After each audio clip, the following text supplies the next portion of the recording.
Hi. Welcome back to another hsebox.com video. In this video we will talk about the 12 workplace safety best practices. Organizations with employees who are at high risk of getting injured often have structured and well-designed workplace safety strategies in place.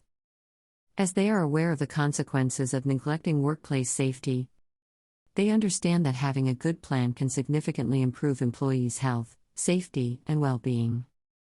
Before we continue, don't forget to subscribe to our channel and smash that like button that helps our channel to grow and encourages us to make more videos like this. Thank you. You can find this information, and much more, on our channel. Check the link in the description. So, let's get started. Number 1. Identify all the workplace safety hazards. Before you even start building your workplace safety plan, it is crucial to define and understand all the potential sources of hazards in the workplace. Identifying those safety hazards and issues is the first step in protecting employees in the workplace. Some of the most common hazards often include ergonomics, hazardous chemicals, mechanical problems, noise pollution, restricted visibility, dangers of falling, and weather-related hazards. Number 2. Define safety policies and remind employees to follow them.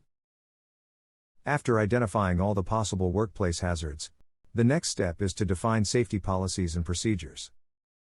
Many organizations have safety handbooks that employees can use as a reference every time when in doubt. However, creating such materials is not enough if your employees don't consume and follow them. It is the employer's job to continuously remind employees of the importance of following safety guidelines.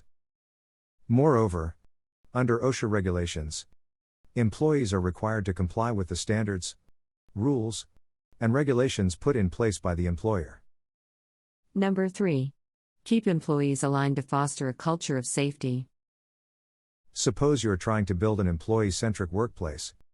Ensure a positive employee experience and foster a safe culture. In that case, all your employees, including leaders and managers, need to be aligned and on the same page. Here, employers often neglect the importance of open and transparent workplace communications. Besides just having a clear plan and safety training, organizations need to find ways to embed new employee behaviors by delivering inspiring safety stories, communicating new safety programs, and sharing the company's successes. Number 4. Build a safety communication plan. Many organizations are now implementing safety communications as a core company value. This focus on a safety-centric workplace improves not only employee morale but also the bottom line. In order to build a strong culture of safety in the workplace, organizations need to build safety communication plans.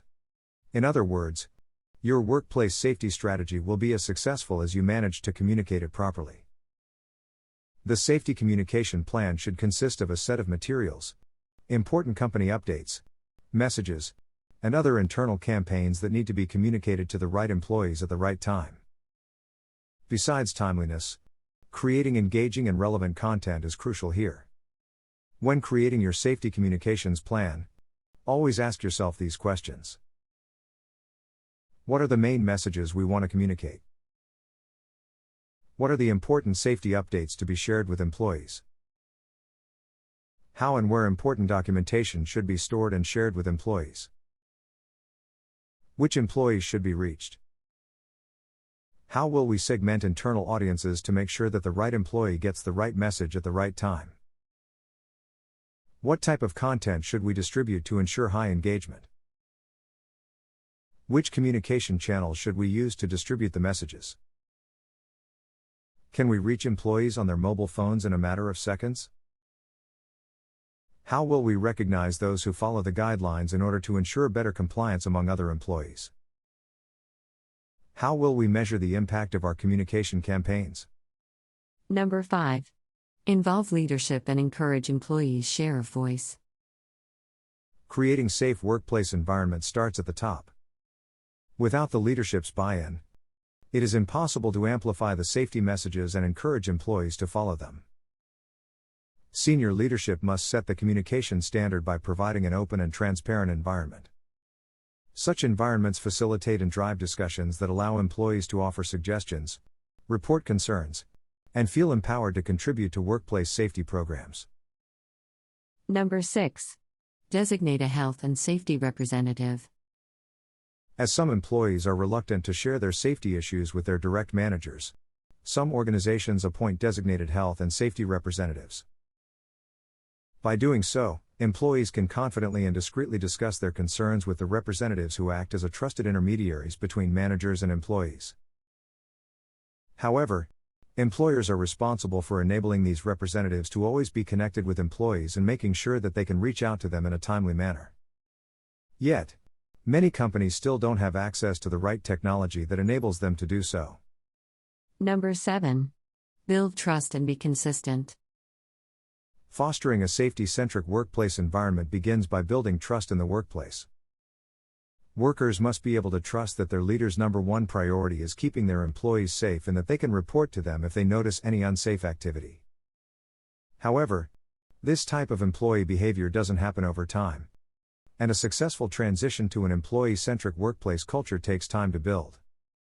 Honest, consistent, and transparent workplace communication, as well as constant check-ins with employees, are the key. Number 8. Encourage engagement and participation from employees. The Safety Culture Survey administered to hundreds of organizations by Safety Performance Solutions Incorporated, SPS, indicated that 90% of respondents believe employees should caution others when they're operating at risk.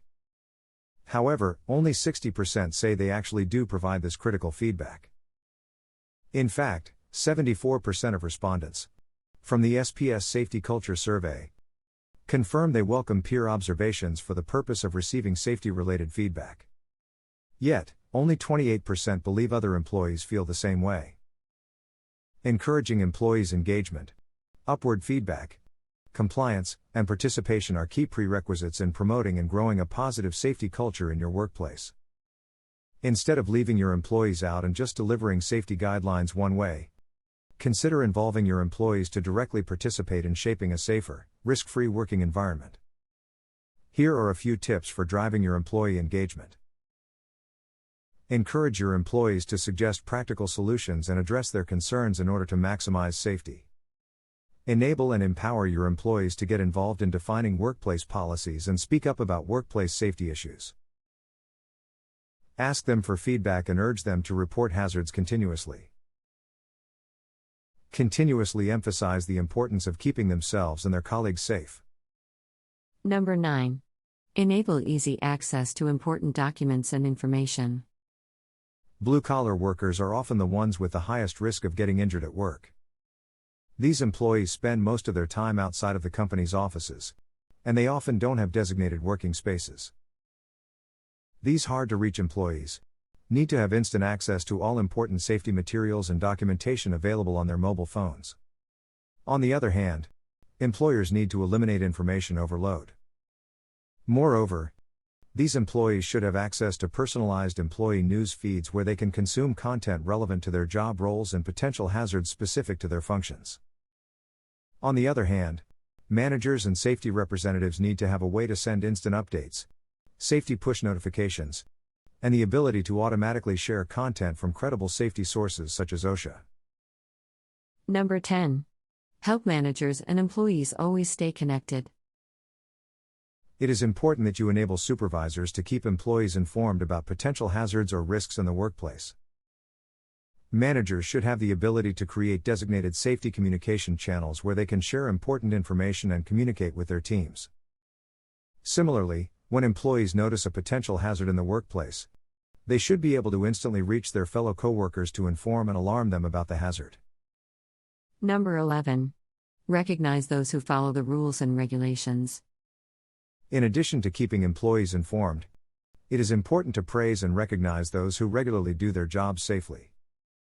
This builds a more open, positive safety culture and increases the likelihood that others will embed the same behaviors. This culture of appreciation goes a long way when you want others to understand and support your plan. Share your employees' successes and amplify positive examples. Give public recognition, and enable others in your organization to join the conversations. Number 12.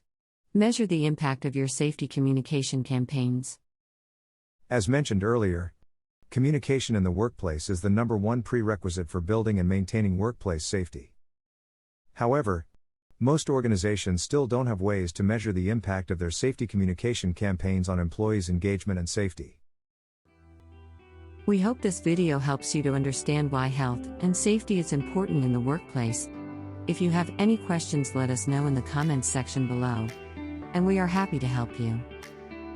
Check our channel for more safety topics. Never forget, safety is your responsibility. Stay safe always. Bye bye, see you soon.